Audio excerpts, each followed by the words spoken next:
All right, thank you. Before we move to our last panel, I just want to share a few words.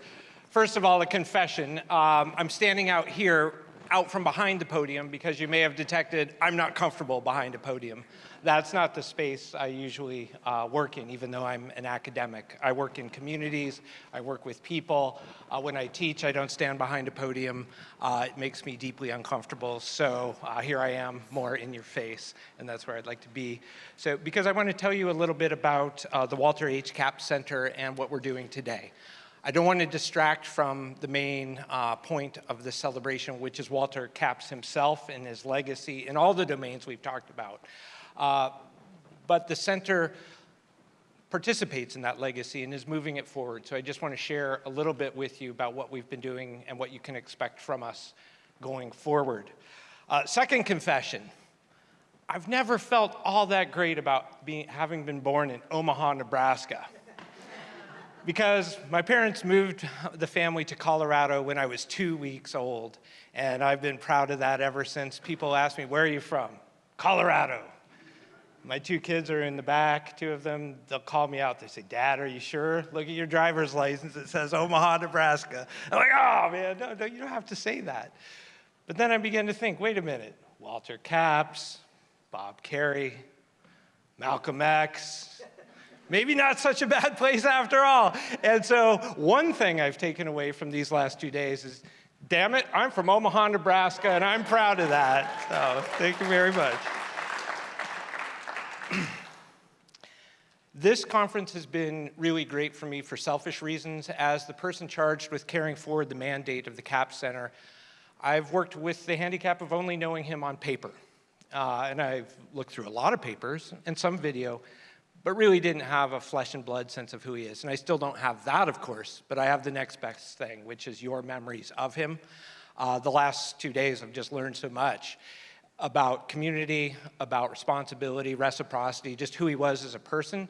So long as I continue to direct the center, that will inform what I do, and so this has been an invaluable gift. I want to thank everyone who's participated. I now know Walter Capps and his vision so much better than I did before. A few things that we do at the center that I'm really proud of, and we're perpetuating what Clark Roof had done for so many years so well, and others with him, Noni Hamilton, Greg Jarrett, and others who've worked at the center longer than I have. We continue in that great work. We teach classes on ethics. Katya Armistead talked about the civic engagement class. Noni Hamilton does a fabulous job with our undergraduate McCune internship program. We have a graduate fellowship program, the Mendel Fellowship. So all this continues apace. It's fantastic work. Look for our students in the community. We're so proud of what they do. Programming, we continue the tradition of what I'd like to think is fantastic programming. Sometimes one-off events, sometimes more iterative events. We did a whole year on Native American sacred spaces, for example, so building themes. But what I'm most excited about is the next step beyond that. How do we take that back to the community? One-off events aren't enough. How do we persuade people that we're actually doing something in their communities? We're only taking baby steps at this point, but they're going to become bigger steps. One project we have is on the east side of the Sierra Nevada. It's funded by the National Science Foundation. I'm actually working with one of Alessandro Durante's prize PhD students, Justin Richland, on this. We're working with some of the Paiute tribes in their conversations with the federal government about wildland fire management. You might be thinking, what does that have to do with the Capps Center? I don't know the first thing about fire other than it burns and burns things up. But what I do know is it ignores jurisdictions. And so when fires come bear down on Bishop, Mammoth, these places, they're also at that same time bearing down on Native peoples. So how do those peoples get out front of these issues, work with the federal government in a way that's something more robust than mere consultation? That's the insulting standard the federal government usually hews to. So this is a project about, say, what's the next step in making this process more human, more engaged, more full-throated for Native peoples? We don't fashion that we can change this overnight or maybe at all, but we can help convene conversations about it. And that, to my mind, is exactly, as I've learned the last few days, what Walter would have done. Sit people down and say, what are we talking about? How can we have this conversation? Why are we here? A similar project in Hawaii is about implementing the United Nations Declaration on the Rights of Indigenous Peoples there, just working with local communities. What are their interests? How do they use this international mechanism to speak back to state and federal entities about their interests? Again, it's about conversations, about community level learning. You can expect more along these lines. Associate Director Dusty Hosley, who's so instrumental to putting on this very conference, I want to say. He's put together a grant with the Luce Foundation, and this is about Asian American religious freedom. This is also an iterative project that's been ongoing for the last year and will continue.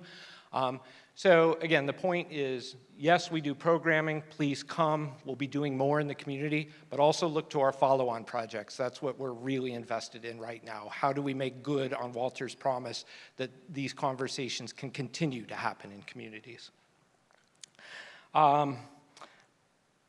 I invite you to reach out to me with ideas about programming and projects. So I'm easily reached through the Capps Center, but I'm also just gjohnson@ucsb.edu, easy to find.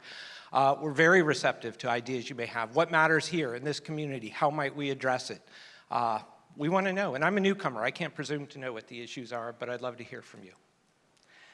Okay. I could say more, but I'll stop there. I just wanted you to have a sense where we're headed. Oh, well, one thing I should mention. Our next event is in January.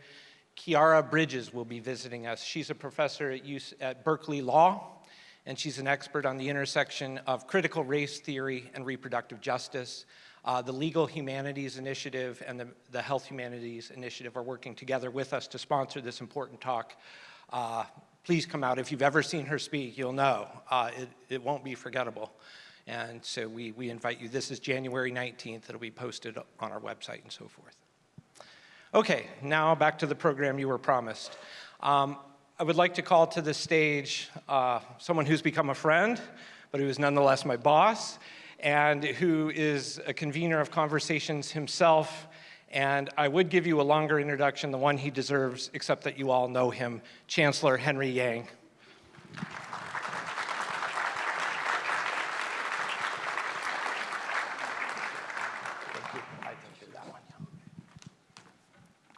Thank you. Good afternoon.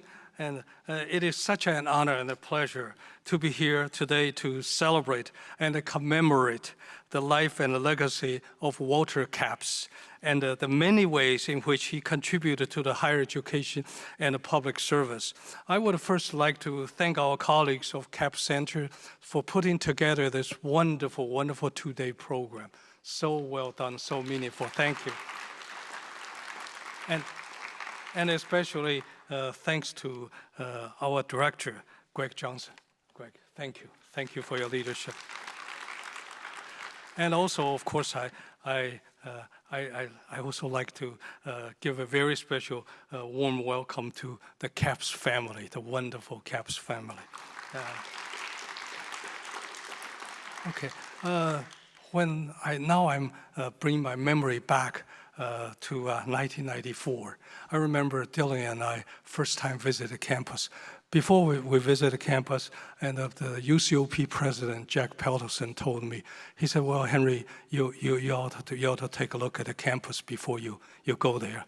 So we came on a day in April of 1994. So we came. And he said that, remember, UC Santa Barbara is very well known in the country, just like Princeton University, for three things, one in the east, one in the west. I said, what are the three things? He said, first, each one has a wonderful, wonderful top religious studies program. Another is they also are very good in theoretical physics. And another third thing is they don't have a medical school. So that's why the secret formula of excellence, that's what he said. So we came here, we met Walter. Of course, I was very anxious to meet our religious studies famous professors. At that time, you remember the young faculty, Richard Hacht and Ninian Smart, Robert Michelson. I can go on for a dozen of lists. Lois, you probably can remember those names, those people. And when I talked to Walter, and we had a deep conversation. He had one thing in mind, I had one thing in mind. What I had in mind is asking for his advice. How can we stop that project called a Clearview project? They want to build a 175-foot tower on campus, slant drill the oil. You can see our campus just could not accept that. And then he was talking to me about, he was pondering about running for the Congress. So we had some conversation. Then after that, we went back to where we came from, Indiana, and we started to understand about his course, his classes on the Vietnam War, religious and the impact of Vietnam, and the voices of the stranger were some of the most popular in the history of our campus. I remember on a Sunday, I just couldn't believe, in the cornfield in Indiana, you turn on the television, A&E channel, here's Walter Capps was giving his Vietnam course. That's nationally televised. I mean, very seldom our courses can be nationally televised. Dylan and I, that Sunday, I remember we had a Sunday brunch and just watching for that. Also, of course, later on, the following month, it was on the 60 Minutes about his Vietnam course. So when I came here, I had a lot of conversation about this course. He said, Henry, why don't you come to my class to give a lecture one time? It was in this very hall, filled with 700 people, I remember. So during that time after the class, I asked a student who was a veteran, I said, do you think, what are the chances of Walter running for the Congress? He told me, he said, well, he could heal the wounds of Vietnam veteran. He sure can heal the wound of the country. I think he'll have no problem getting elected. So from there on, I told Walter, I said, it's going to be a smooth sail. So of course he was elected. When he first elected, he told me, he said, Henry, I'm going to be served on the science committee. So when he served on the science committee, I couldn't believe it. Our research grant just coming in. The UCSB had a very beautiful 2 years after that. And those physicists, engineers just think the world of him during the time. Well, I can just keep telling you my experience with Walter. And Walter was, here on campus, he has shared his inspiring vision and creating the center where our students, faculty, and the public could all discuss issues to define our humanity, including religion, war and peace, ethics, public life. And now, since what happened on October 6th, October 7th, the thing most needed on our campus is public discourse. I think Capps Center is a perfect place to do public discourse. And so we've got the work cut out for us. And our EVC is here, you are here, and we're all committed. And I guess the rest you all know. I probably don't need to say much, but I just miss Walter so much. In my life, every time when I close my eyes, I can remember that evening, Lois, you and me and a lot of volunteers and family members at Port Hueneme, waiting for his jumbo aircraft carrier from the Air Force landed, and he was honored, wrapped by the star, American flag, and we were waiting for him till 2 in the morning. I still remember that. I miss him tremendously, but our campus is enormously proud and honored to have Walter to be our faculty member, and ever since the second year when it was founding 30 years ago. And the next year we'll celebrate 60 years, the diamond celebration of the Religious Studies Department. Now, without further ado, let me have the honor to introduce our panel today. The Honorable Bob Kerrey. I always remember the day you walked into my office with Walter in 1994. and just I think we all know you, so you need no introduction. And also the Honorable Lois Capps, and the Supervisor Lois Capps, and our alumni community advocate Todd Capps, and the journalist, author, and a biographer Lou Cannon. Lou, so nice to welcome here. I always remember the first day I came to campus, you give me the advice. You say, remember, always return the call. Return the phone call. Whoever called you, always return the call. Now I remember, I advise everyone, return the email. Thank you.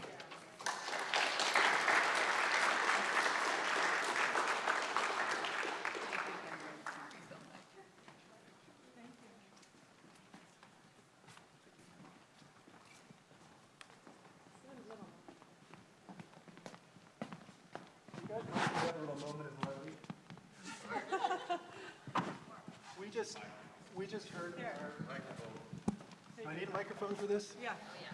We just heard our older sister talk for the first time in 20 years. This has been a pretty heavy couple of days. Yeah. So my therapist wife would say we need to check in, right? This is how I check in. I'm going to go first, and I need your help. Deo! Deo! One more time. Deo!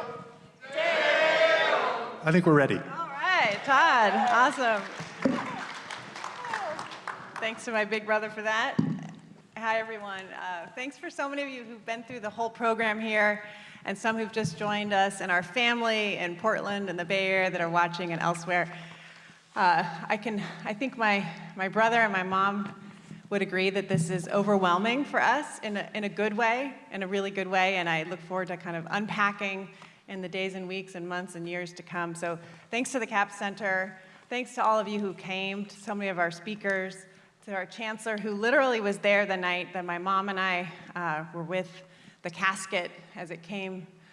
We came across the country completely shell-shocked and landed, as he said, in Point Hueneme, and it's 2 in the morning and there's Chancellor Yang waiting for us as we entered a new chapter of our lives. And so we're going to have a free-flowing conversation here, but I did have some questions that I'll help kick us off. And I'm definitely no scholar, but was a history major, and so I just want to set a couple dates out for context here, because we're sitting with the person who, if our dad had a light about this transition from academics to public life, to politics, the gentleman here, the Navy SEAL, the Medal of Honor winner, the United States Senator, the governor, he definitely lit that spark faster than it would have been lit otherwise. And so when the Capps Center came to us with this wonderful idea to do this symposium, the first thought is, oh, I wonder if Bob Kerrey would come. And sure enough, he said yes, and he's here. And it's great for us to have him. It's a true, true honor. So our task with this panel is to talk a bit about that transition that you saw so beautifully documented through video that we haven't seen before to much degree from Professor Durante, of the academic to the politician. And what did that mean for him? What was his role in public life? What is the role of public life now in such a confusing time? So, and we're just going to talk a little bit here, and then I do want to turn it over to some questions or comments, because what's been so powerful for me over the last day and a half is just what's come out of those who've chosen to come here. So thank you so much. So some dates are that our parents met in 1957. They married in 1960. First Lisa was born in 1964, then Todd in 66. Me in 72. I just give these dates because they frame somewhat this conversation. Senator Kerrey was governor first from 1983 to 1987. Somehow during that time, I think it was 1986 perhaps, our dad wormed his way into the Capitol in Nebraska and met the then governor and invited him to his class. And then he came. I remember it was a big day. with all the accoutrements of a governor coming to a small town like this. And from that led a wonderful friendship that, as I want to ask him about, led to him co-teaching the class in between his service as governor and senator from Nebraska. But I'm going to start with you, Mom, as I should appropriately, the person who's known our dad the longest, because clearly this theme of public service was something that Walter Capps was destined into, and it took different forms and it evolved. And this is in conversation with you. How did you see that, if you could kick us off, how did you see that approach evolve over time? Like his notion of public service, where'd that come from? He was first generation college. What didn't necessarily come from his parents, but how did that evolve from academics to politics, and from your catbird seat, how did you see that evolution? Is this on? There we go. There you go. Thank you, Laura. And it's so fitting that we're in this space to do this today. Many of you have made note of that already. But you asked me a question, and I have to go back to a tiny bit of biography of Walter in Omaha. Growing up in a Swedish Lutheran part of the community, it was sort of preordained that he was going to go on somehow and become a Lutheran preacher. But he had a kind of a jumbled undergraduate career out in the Northwest, between the Midwest and the Northwest. And it included, by chance almost, an introduction to philosophy at an ordinary community college in Portland State. Even before it was Portland State University, it was Portland State College. And it unlocked something in him. Because he went on to the seminary, we met around that time. So I don't know all of the details, but he got an opportunity in his last year at the seminary to get a scholarship to Yale University Divinity School for a master's. Because he realized, I think during that time, and maybe some other people realized as well, that he could think. And maybe could do well in academics. So we spent 4 years, that was the beginning of our marriage, in New Haven, Connecticut. And then, as some of you might be graduate students, there comes a time in those days, 1964, when postings for job openings in the fall would be on the bulletin board in the graduate hall. And Walt came home one day so excited. He said, "There's an opening for a professor of religious studies at the University of California in Santa Barbara. I want to go. I want to apply." Now, his classmates thought he was a little crazy.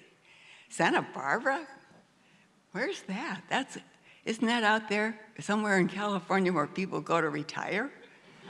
Or maybe they grow lemons or something like that? Anyway, the topic was brought up yesterday by David Marshall, thankfully, that this campus has the distinction of the first campus of the let me phrase it right, taxpayer-supported institution that would offer a course in religious studies. And Walter was the second person hired. The idea for having a department came out of the sociology or political science department, one of those, David said. And so we came from graduate school. I was 7 months pregnant with Lisa, with our U-Haul trailer behind our old pink Buick down over Siskiyou Pass into this little town first Goleta and then downtown Santa Barbara, and here we were. And he opened up shop in one of the barracks in his office, and the department and joined the faculty. His dream had come true of being able to teach about religion, teach religious studies in a secular setting. And the rest is pretty much history.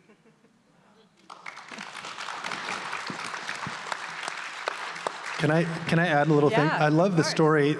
As I hear it, they arrived, first shopping trip was to Santa Cruz Market, which is not far from here in Old Town Goleta. And coming from a Norwegian heritage, Mom sees this entire rack of flour tortillas and says, my gosh, there must be a huge Norwegian community here. Look at all this lefse. If you've been to Solvang, you know what that is. I had never seen a flour tortilla. I've seen a few since. So we have, I'm reminded, we have a lot of good public servants in the audience. We have our former state senator, Hannah Beth Jackson. We have political esteemed journalists, Luke Cannon and Jeff Greenfield, who know a heck of a lot about people running for office. But this notion of a professor running for office is pretty unusual. I realize, Senator, that you did it the opposite way. You were in politics and public life and then went to academia. And I just wonder if you saw, when you met our dad, any notions or any memories you have of this, of a potential budding politician in your midst? No. No. Short answer. Well, oh yeah. He said no, just in case you didn't hear that.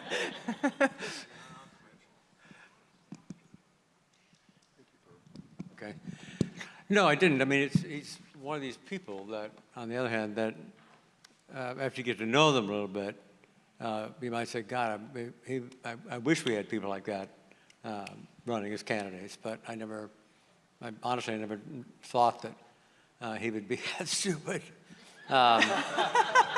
Really, because it's, he's living in paradise out here, and it's 3,000 miles to Washington, D.C., and it's a big price for someone like Walter. He was giving up I would never have asked him to do it, but I was very happy that he did. And it was a tough year. I ran for re-election in '94, and we lost the majority. We lost Ann Richards. We lost a lot. We Democrats lost a lot that year. So he was flying hard into the wind. Yeah. And the notion of second thoughts, we all experienced, there were many second thoughts, and my Uncle Doug, who ran his campaign in '96. I mean, it wasn't, I know he gave a good answer to Jeff Greenfield when asked that question when he was here covering the race in 1996. And I believe it was a true answer, that he wanted to be part of this realization of what our framers envisioned, but it wasn't an easy one. And I was just wondering, Todd or Mom, do you have, I mean, you probably have much to say, but just sort of the seeds that came sort of in the 90s, or maybe before. It was interesting to see Lisa. I didn't know that she would answer so emphatically that she thought he always had it in him, or had it in him for a long time. I would not have expected that answer. Not at all. Did you? Mom, I didn't know that. Well, it's trying to digest, just hearing her voice for the first time in a long time. But her answer reminded me that I think we did have a lot of conversation in our family about his back and forth and reluctance and hesitation. And I think, I think the impulse made sense. I think that a lot of the themes that were discussed in his courses, and we could talk about this maybe a little bit later, further in the conversation, what is that thread, what is that kernel that ties his vision as an academic, as a scholar, to what he saw as an opportunity as a representative in Congress.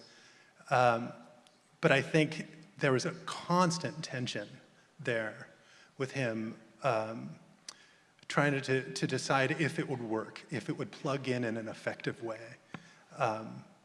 And then also just kind of the realities of the job, not wondering if he, not sure if he wanted to take on that world in that way.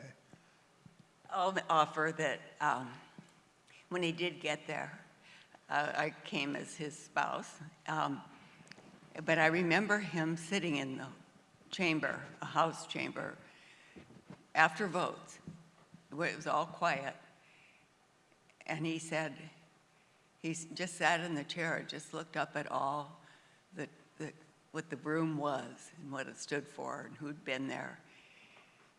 And he exulted that he was there, not proud, not in a prideful way, but that he could be part of this experiment of democracy, born in conversation, as you said, Sandra. And he did believe when he said words like rebuilding the trust between people.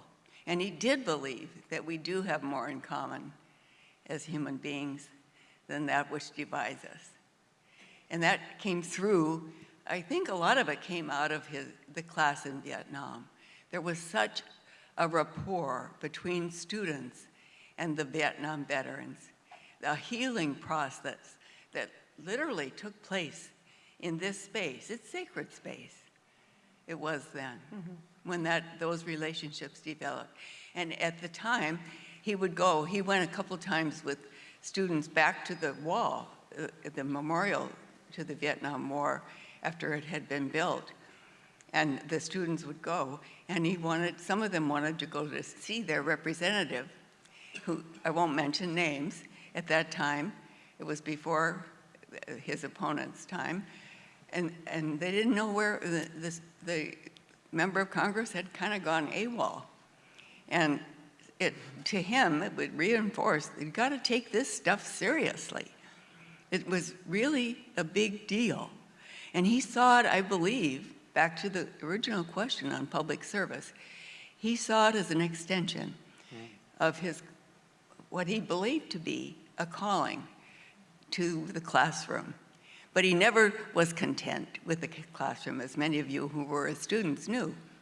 He would love the fact that there are interns out in the community now who are doing this as students, because he would open the windows, he'd open the doors, he invited the veterans in to teach. He'd be uncomfortable with 2-day seminar on Walter Capps. He'd be looking down at his shoes, wouldn't he? Because he was focused on the stories that needed to be told, that people needed to be able to share. Yeah. Well, look, in the event that nobody says it, he might have won re-election, I don't know. But the fact that you won 19 terms to the House of Representatives. No, 9 terms. Nine terms. Yeah, well, I'm old, but not that old. Yeah, 9 terms to the House of Representatives is, and you can see it now when you're talking. I mean, you did a remarkable job, both restoring that trust with the voters of the 21st, I don't want to get my numbers wrong again, but with other people in Congress who knew who you were and what you were doing. People trusted you, and it didn't come accidentally.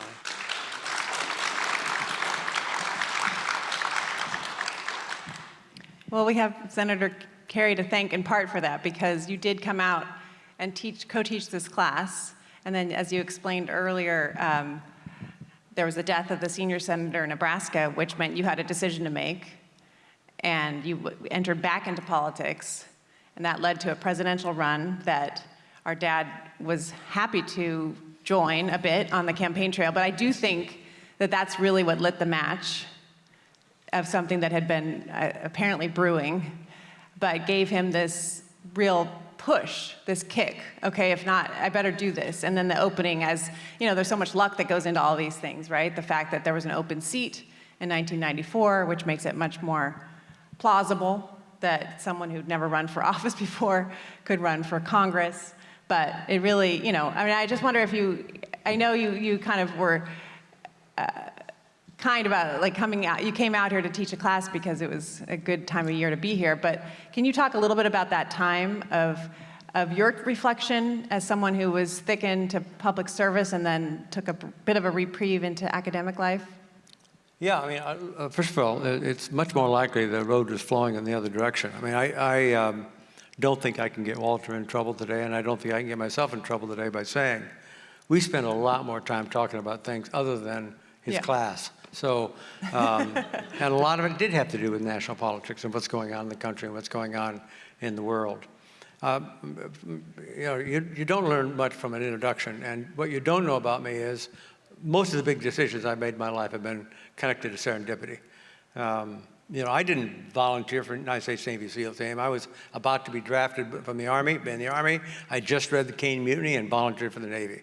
And there's many more decisions just like it. I just ran for governor because of 4 or 5 fiscal problems. I served 4 years and did a press conference one morning without telling anybody and announced I wasn't going to run again. And then in comes this bunny. That's what they call the kids that went to his high school in Omaha Benson. They were the Benson Bunnies. The bunny comes in and says, would you co-teach a class with me in the winter quarter at the University of California, Santa Barbara? So I'm sitting there, 43 years old, single, and I have to decide, do I want to spend January, February, March in Santa Barbara, or January, February? I wasn't like, oh God, that's great, let's do this class on Vietnam. It was a terrific place to go, and I don't think I would have run for Senate had I not done that. In part because I needed a break, but in part because your dad. The comment says, so it's much more likely, and who can say for certain, it's much more likely to say that I ran for Senate because of your father, rather than he ran for the House because of me. Wow. That's life. That's life. Yeah, that's life. Yeah. Todd, what about you? Did you see what kind of inclinations or not, the lack of inclinations or? I think that impulse to want to take what he was doing, and I think of, there's a lot of talk about what's sort of the kernel of Dad, and if you were to sort of dig beneath the layers of politics and academics and scholarship, and we sort of had this exercise in the Common Table Foundation that led to these events, trying to define what that kernel is. I think when I was doing some research 7 or 8 years ago, as we were getting ready to put together this program of Common Table events, I found a notepad of his with the phrase, realizing our connectedness, and it was underlined twice. And it jumped off the page, and I thought, realize is a really interesting word. It can mean recognize, but it can also mean the proactive manifest. And I thought, well, that's the nugget. And I think he hoped, at least, that he could create some kind of authentic connection between people that is of value in the same, through the simple process of getting to know each other, telling each other, sharing our stories. And that if we could do that in some way that could reflect the success of how that was achieved in his courses on the national stage. And I think that's also how he saw, to me, the idea of public service was largely for him about in getting people to kind of get to know each other.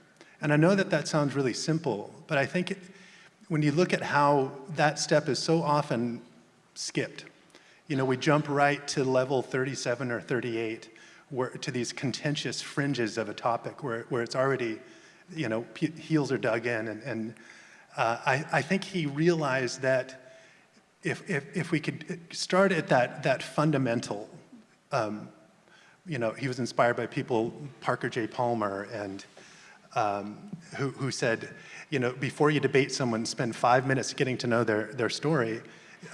You'll still likely see them as an opponent ideologically, but you will no longer be able to see them as an enemy.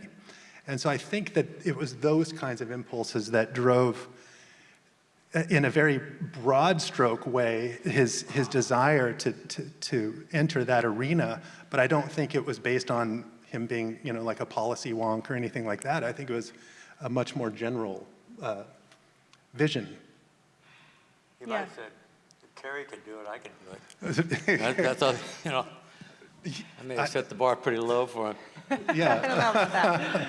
I don't know about that. But yeah, no, I agree. I mean, having seen him on the campaign trail kind of resist those extremes that as a candidate, the media or the folks want you to jump towards. I remember him sort of taking, having fun with it, when people say, what's your position on water?